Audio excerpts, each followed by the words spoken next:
So good week. Always glad. I think one of the toughest weeks in the legislature is kind of the first half and getting to the end of second reading. Obviously, a little bit of a disruption this week with Monday, and appreciate the members' flexibility on coming in on Tuesday and pushing back the deadline till Monday. It won't have really any impact on the second half. As you guys know, we'll start doing Senate bills Monday morning in committees, so we would have had a quiet day on Monday afternoon anyway. So now we just, now we just have a calendar of third reading bills. Mr. Speaker, any bills coming up from the Senate that sort of on your radar screen that have you concerned, or maybe some major changes have to be made? I really haven't, I've talked to Senator Bray a little bit, but we really haven't gotten into any of those top topics. I'm sure that will be this weekend. As I begin to really look through those bills, we've had a busy week here. So I really haven't taken a look. I'm sure that there'll be things that we'll have lots of time to discuss. What are your thoughts about Democrats' concerns that what's happening in Minneapolis should give us pause about the National Guard bill, giving them local police powers? Well, look, I think that Chairman Bartels did a great job on that bill. And the fact of the matter is it's just ensuring that, again, if there was ever a need to call up the National Guard, in a situation, I thought Representative Judy's analogy was excellent. That these people are trained properly to perform policing functions. And that's what the bill is a training bill. It was put in place. It was introduced well before anything happened in Minneapolis. And it's just a bill that prepares for any situation, that prepares for situations that might arise where you need a greater police presence and to make sure people have the skills that they need. I thought Chairman Bartels did a great job on that bill. The political tides can often change, though. Do you worry that, maybe someone else will be the governor and maybe misuse this power? Well, you would always worry about that. I have a lot of faith in the people of Indiana and who they elect. But, I think the one thing you can't do here legislatively is try to guess what's going to happen in the future. You kind of deal with what you think the needs are now, and I think that's what that bill does. Do you see House Bill 1119 being read again on Monday, considering how close the vote was yesterday? The death penalty.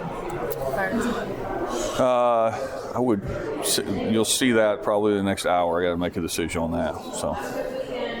Wait, what do you mean? In the next hour? Well, I have to put out a bill. I'll have to put a calendar. Oh, so, I see. Okay. Yeah. I'm not sure it'll be the next hour, but we'll put out a calendar. We need to discuss that a little bit. What's your take on that? Well, look, I support the bill. I think, the question isn't, it was about, we have capital punishment in the state of Indiana. It's been our law for a long time. The current way of doing it has become challenging because of some process issues around purchasing and maintaining the lethal injection drugs. I understand there were concerns, both, first of all, about capital punishment, and second of all, about that means by firing squad. But look, we have capital punishment in the state. That's the state law. There has to be a way to administer it, and I think that's what Representative Lucas is trying to do. I think, frankly, Representative Lucas did a great job presenting the bill. Obviously, there were some folks that had some concerns, and we'll move forward. Are there any provisions within House Bill 1002 that you see most likely being amended once it gets to the Senate? I don't know, to be honest with you. We haven't, again, I haven't talked to, I thought Lane Schunkweiler, Representative Schunkweiler did a fantastic job on that bill. And, I think it addresses a lot of the issues we've heard about. I'm sure that, like any bill, the Senate will have some ideas and thoughts on how they could do a better, they might be able to improve the bill. But I thought great job by Representative Schunkweiler on an agenda bill for us. With the Bears Stadium bill coming over now, what do you think more needs to be done to strengthen protections on that? What's sort of the bottom line on getting the Bears to agree to something you find reasonable? But we're having those conversations. We got to put some meat in that bill, and that's what will happen on the second half. To get to terms and agreements that are applicable to both sides. I feel very good about that happening, and so I think you can look forward to that bill working through the process. But we know that the dollars and cents and the details need to be inserted in that bill, and we'll work together with our Senate colleagues, with the administration, and with the governor's office, and certainly with the team to figure out how we make that happen. Mr. Speaker, enough time to do that? Is there enough time to do it? Is a 1 month enough time for I negotiating? absolutely. absolutely think so, and we look forward to doing everything we can to make it happen. Mr. Speaker, we're looking to talk about the new stadium, a possible stadium for Bears in the Gary area. What do you say to the taxpayers who aren't crazy necessarily about their money or dollar tax dollars being used to pay for a football stadium when Indiana has so many other pressing needs? Well, first of all, it's a huge economic development opportunity. Second of all, let's judge how much the taxpayers are going to pay by when the deal gets done and how the deal is financed. On these deals in the past, what we've done is it's been a little bit of the but-for test. If not for doing this project, we wouldn't receive the revenue to pay the bonds. I mean, every year that we've had the bonds for Lucas Oil and Gainbridge and other CIB properties. We receive more money in than what the bonds were. So, and the maintenance of the stadium. So they've been very, very big economic opportunities and drivers for us. We want to make sure that the structure of this deal would be the same. When you talk about negotiations, do you mean like you're actively in talks with the Bears about the language in this bill? We're having a lot of conversations with a lot of different folks. Okay. The Senate passed a bill today that would allow the state to augment Frog Fund dollars into CCDF. Your thoughts about that? Great idea. Excited about it. Anything else? No. House Bill 1022, the one that would deal with how the lieutenant governor candidates are nominated, didn't move forward. Can you talk about why that was? Just didn't seem like I didn't really ever talk to Chairman Wesco about it. I guess wasn't support within the committee and within the caucus to do that.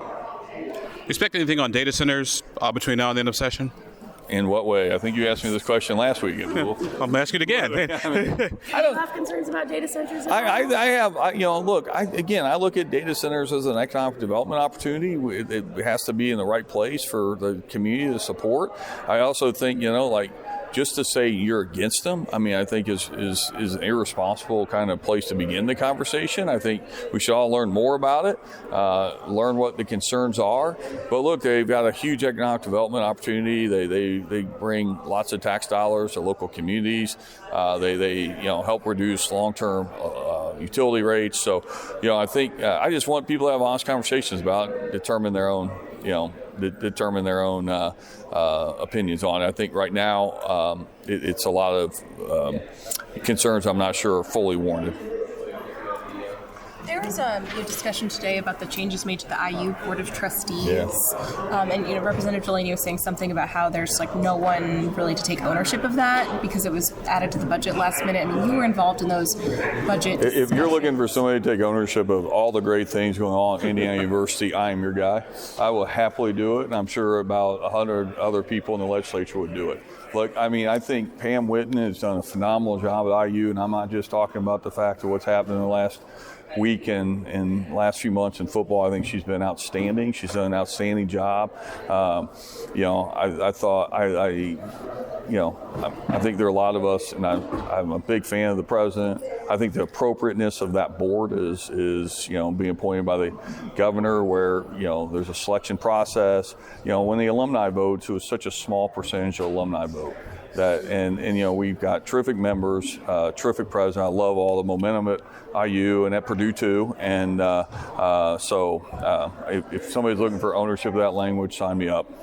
There was a conversation about water being pumped out of Eagle Creek up to the LEAP project. It's been a big concern for locals over there on the northwest side, holding IEDC accountable. Do you think there's a difference between the conversation we were having a couple years ago about pulling it from Lafayette and now it being pulled from Eagle Creek? And what would you say to people who are concerned about that and want you to address it? I want to be fair. I didn't really hear that, but I would say none of our water sits captive to the community that we live in.